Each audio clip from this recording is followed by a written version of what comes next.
We're now in the second half of the NBA season, and that means many basketball cards are on the rise. But there's another sport that made today's top 5 cards as well. Can you guess which one?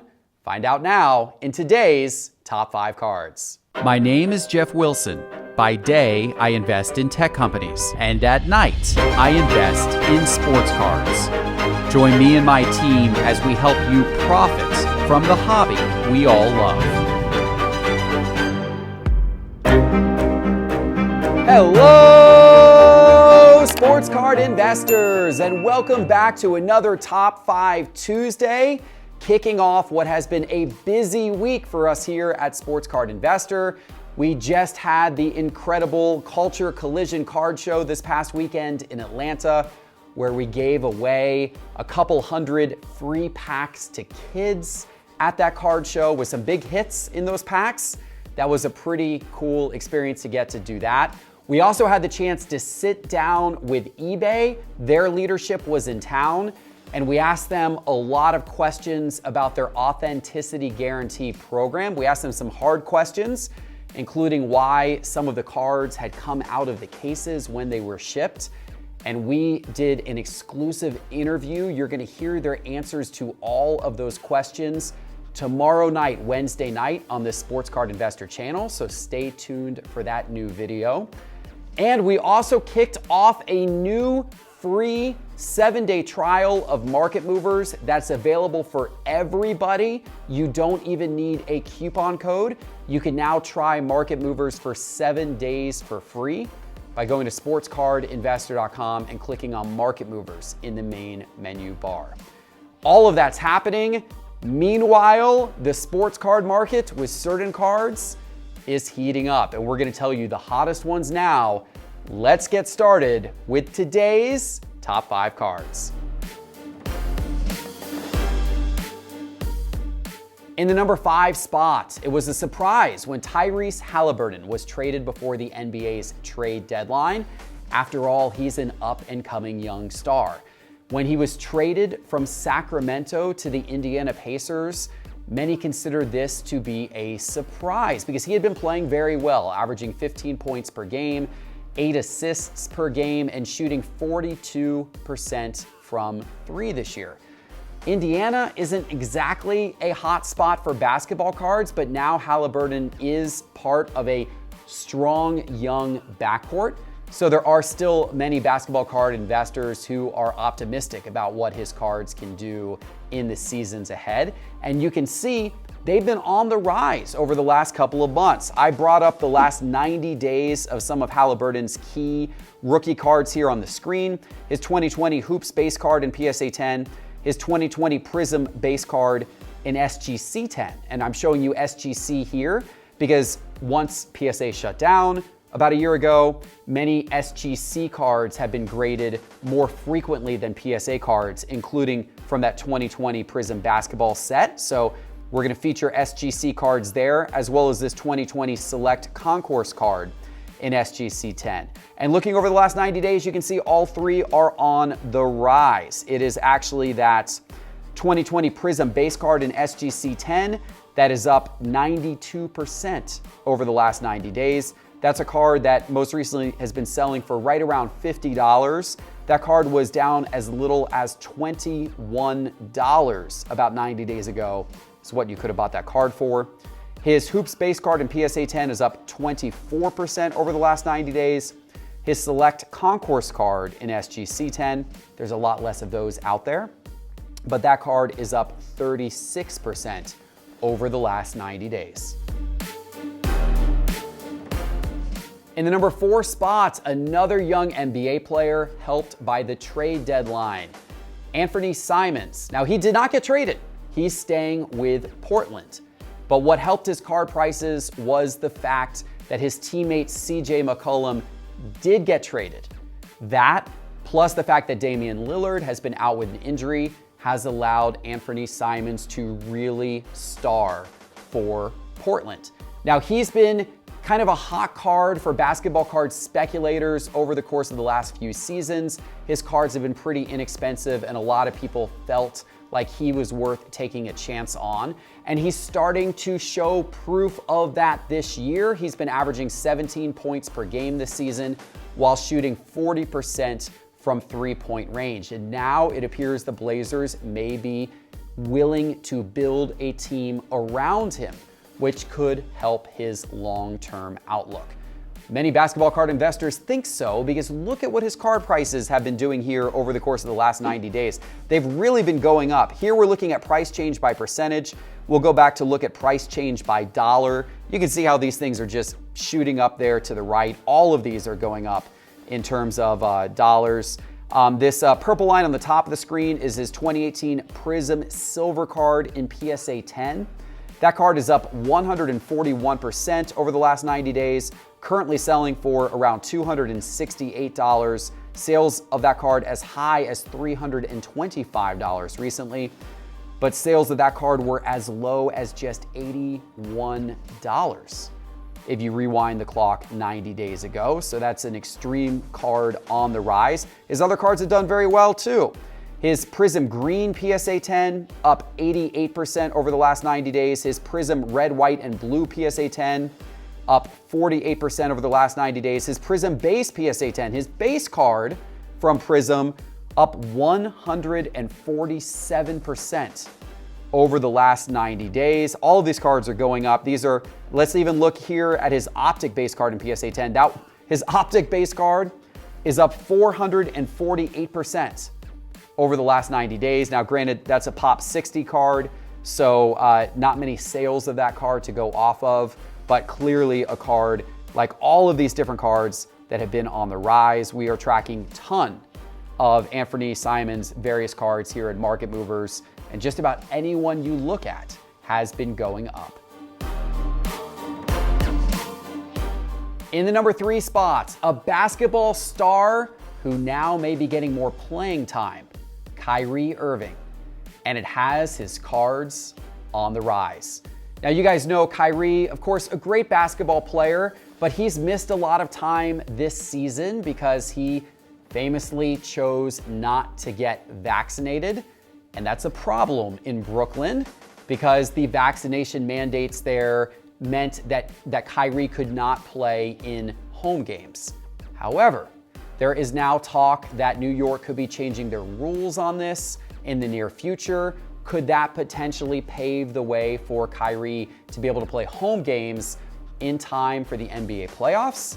Time will tell, but some basketball card investors are taking the chance that he will be back, and that will mean good things for his card prices. And also the fact that they traded James Harden for Ben Simmons. Ben Simmons will hopefully be back on the court soon, and maybe he will give the Nets and Kyrie a boost as well. Kyrie has been having a nice season in the games that he's played. He's averaging over 25 points per game, over 5 assists per game. His card prices have been doing nice things as well. On the screen here, I've got the last 30 days of a few of his cards. I've got his 2012 Brilliance card in PSA 10. This is a card that's not very common. It's from a set that was around back in 2012, but I wanted to bring it up here on the screen because it's one of many different sets of his cards that we're tracking in Market Movers. I've also got his 2012 Hoops base card in PSA 10, and I've got his 2012 Prism base card in PSA 10. The Hoops card's on the rise the most. Over the course of the last 30 days, that card's up 67%. Now, there's not many sales of any of these cards, so there's a little bit of just variance in the graphs because the sales are kind of few and far between. And that's because in 2012, they didn't make that many basketball cards. Those cards are all very low population compared to their counterparts from the last few seasons. That 2012 Hoops card, though, most recently sold for about $135. There was a sale of that card at $81 if you go back 30 days ago. The Brilliance card is up 38%. The Prism base card is actually up the least. It's up only 2% over the course of the last 30 days, but there has not been a sale of that card in the last week. So we'll see where the next one comes out at and if that one increases in value and continues the trend of Kyrie's cards being on the rise. We're going to soccer for the number 2 spot today, and we're going with Weston McKennie, the rising star for the U.S. men's national Now, McKennie's been getting a lot of attention. He's been playing really well as a midfielder for Juventus, as well as the U.S. men's national team. Now, he did just suffer a bad injury last week, though. 2 fractures in his foot in a Champions League match. That could cool his cards down a little bit in the weeks ahead, but they had been hot up to that point. The good news is, even though he's going to miss the U.S. men's national team's final 3 World Cup qualifiers, he hopefully will be back for the World Cup itself. And many collectors believe that the World Cup this year could be the biggest moment yet for the soccer card hobby. So investors are taking a chance on players like Weston McKennie. And let's look at what his cards have done here on the screen over the last 60 days. I've got his 2018 Donruss base card in raw condition and that same base card in PSA 10 condition on the screen, and then his 2018 Donruss base optic card in raw condition and his 2018 Donruss base optic card in PSA 10 condition. Now, it's that standard Donruss base card that has more sales in PSA 10 condition. That one's up 181% over the course of the last 60 days. That most recently sold for around $60. Had actually been selling for as high as $92 before his injury. But if you go down 60 days ago, there was one very low sale of that card around $21. Other sales of that card were around $50. So we've seen some nice movement on that card over the last 60 days. That card in raw condition has been more flat, but of course the condition sensitivity of raw cards can affect that a lot. If we look at the optic card in PSA 10 condition, that one's been all over the map, but as of the most recent sale, it's up 28%. The most recent sale of that card was at $110. Going back 60 days ago, there was a sale of that card at $86, although there was a lower sale of that card just before this last high sale at $110. In raw condition, that optic raw card has been on the rise as well. It's up 220% over the course of the last 60 days, most recently selling for $16, where it had sold a little over a month ago for around $5. All right, it's time for the number 1 card this week. But before I give it to you, let me remind you that all of the charts and graphs in today's episode are from Market Movers, and you can now try Market Movers for free for 7 days. Get access right now. Go to sportscardinvestor.com and click on Market Movers in the main menu bar. No coupon needed to try it free for 7 days. Okay, in our number 1 spot, he's back. Markelle Fultz is back on the court for Orlando, and we are happy to see him back. Fultz was the number 1 draft pick back in 2017, but his career has unfortunately never amounted to much. He, of course, had injury issues when he was with the 76ers and then had issues shooting the basketball.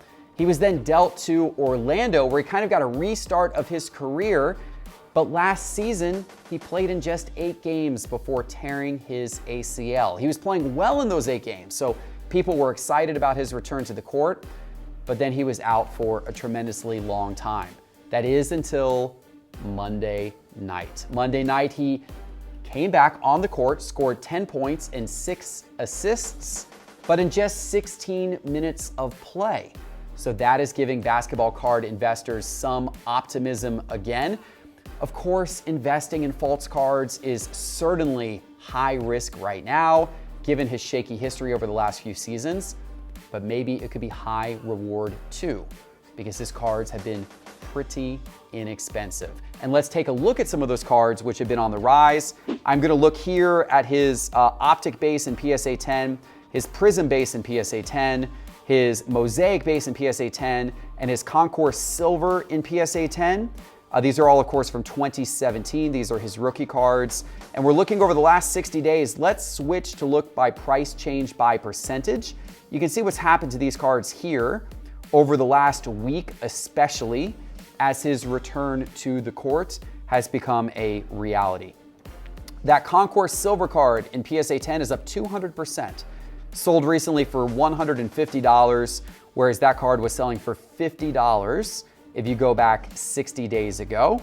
His optic base PSA 10 is up 85% over the last 60 days. His mosaic base PSA 10 is up 48% over the last 60 days. And his prism base PSA 10 is up 40% over the last 60 days. Now, these are still relatively inexpensive cards. That Prism base card most recently sold for $49, so you can still pick it up for not that much money if you think Fultz may go up from here. Of course, all of these cards that we show you in episodes like this, we're simply reporting on what the market has done. We are not predicting or making picks about what the future will hold. That's up to you. That's up to you to decide if you think Fultz is a good investment or not, and if his career will achieve the greatness we were all hoping for him. All right, guys, I hope you enjoyed the Top 5 episode today. If you did, please give this a like right now.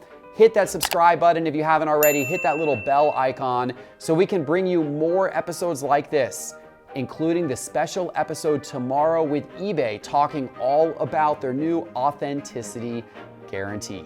And check out Market Movers right now in your free 7-day trial by going to sportscardinvestor.com and clicking on Market Movers in the main menu bar. Thanks, guys. We'll see you back soon with our next episode. Take care.